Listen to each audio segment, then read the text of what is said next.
प्रिय विद्यार्थियों, नमस्कार।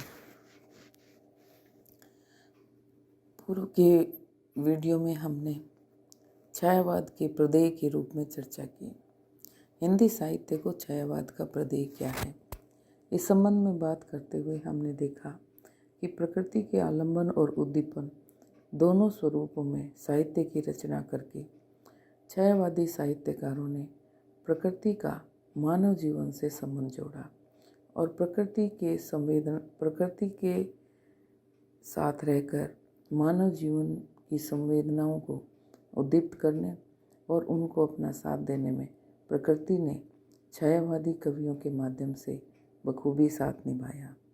अब इस विषय में ही आगे बढ़ते हुए हम छायावादी कविता की जो रहस्यात्मक प्रवृत्ति है उसके बारे में आज चर्चा करेंगे। छायावादी कविता की दूसरी बड़ी देन उसकी रहस्य की प्रवृत्ति है। छायावादी कवियों ने रहस्य की प्रवृत्ति का वैज्ञानिक ढंग से विवेचन करके उसका व्यवहारिक स्वरूप सामने रखा। डॉक्टर हजारी प्रसाद द्विवेदी के शब्दों में अब तक की सारी कविता का मर्म प्रिय को भगवान और भगवान को प्रिय बनाना ही है। प्रथम मनोवृत्ति का पूर्ण विकास भक्ति काल में हुआ और दूसरी मनोवृत्ति आज के युग में हो रहा है। निर्गुण संतों का रहस्यवाद यौगिक साधनात्मक रहस्यवाद को छूता हुआ व्यवहारिक जगत से परे की वस्तु बन गया था। छायावादी कवियों ने इस प्रवृत्ति को अधिक से अधिक वैज्ञानिक और व्यवहारिक बनाकर प्रस्तुत किया। जैसे प्रसाद जी के कामायनी महाकाव्य में रहस्य की प्रवृत्ति सहज और स्वाभाविक है। उसमें किसी संप्रदाय विशेष का प्रभाव नहीं है। एक शुद्ध हृदय जिस प्रकार सत्ता का अनुभव करता है, वैसे ही क्रमशः मनु के हृदय में जिज्ञासा का उदय होता है। आगे चलकर रहस्य सर्ग में प्रसाद जी ने इच्छा, ज्ञान और क्रिया के चक्र द्वारा मनुष्य के मानस लोक का विश्लेषण किया है। इच्छा, ज्ञान और क्रिया के तीनों बिंदुओं का मनुष्य के मानस में समन्वय हो जाने पर आनंद लोक दिखलाई पड़ने लगता है। यह व्यवहारिक सी बात है कि अपनी इच्छा के अनुकूल ही हमारा ज्ञान हो और उसी के अनुरूप क्रिया भी करें तो जीवन आनंदमय हो जाता है।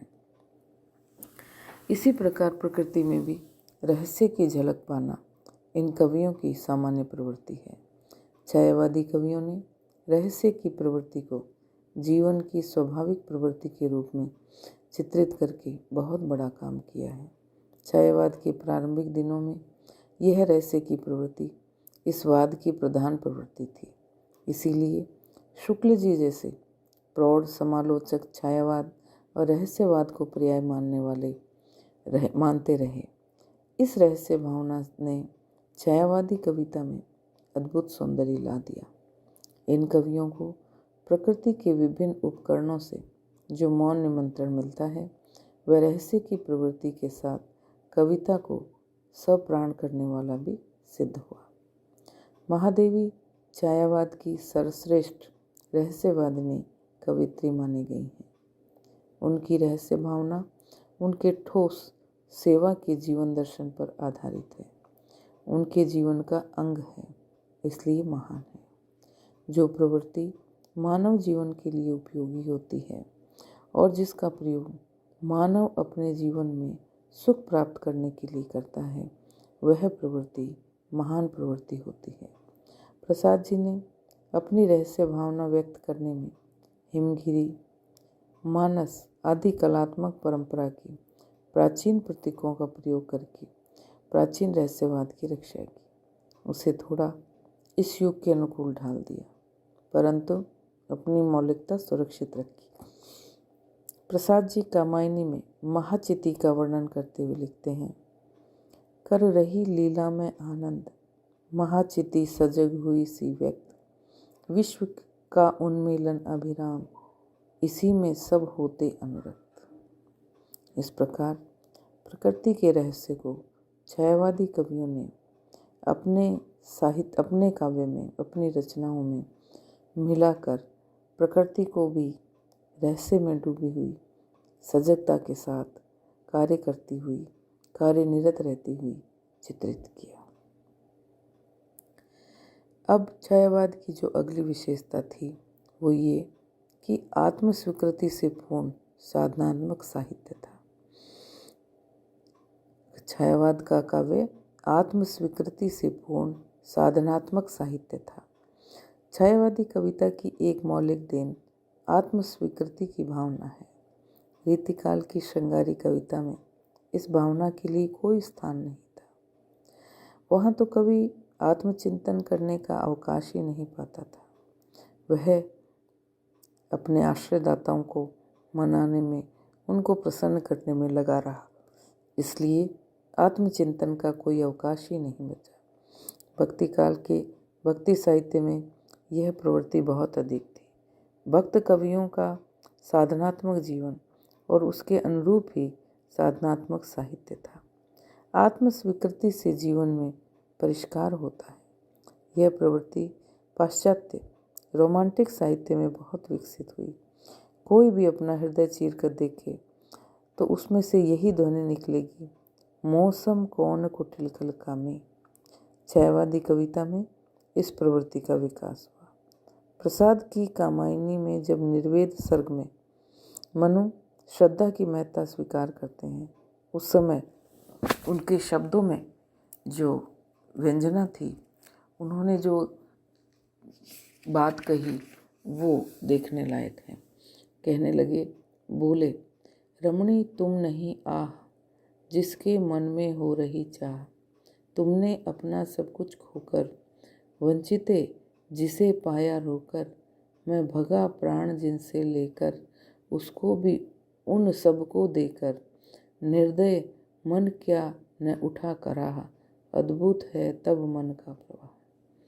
जिस श्रद्धा में विकार समझकर मनु शांति खोजने के लिए मुक्त होकर निकल पड़े, उसी श्रद्धा को उन्होंने जीवन में भटक कर, ठोकरें खाकर निर्विकार पाया।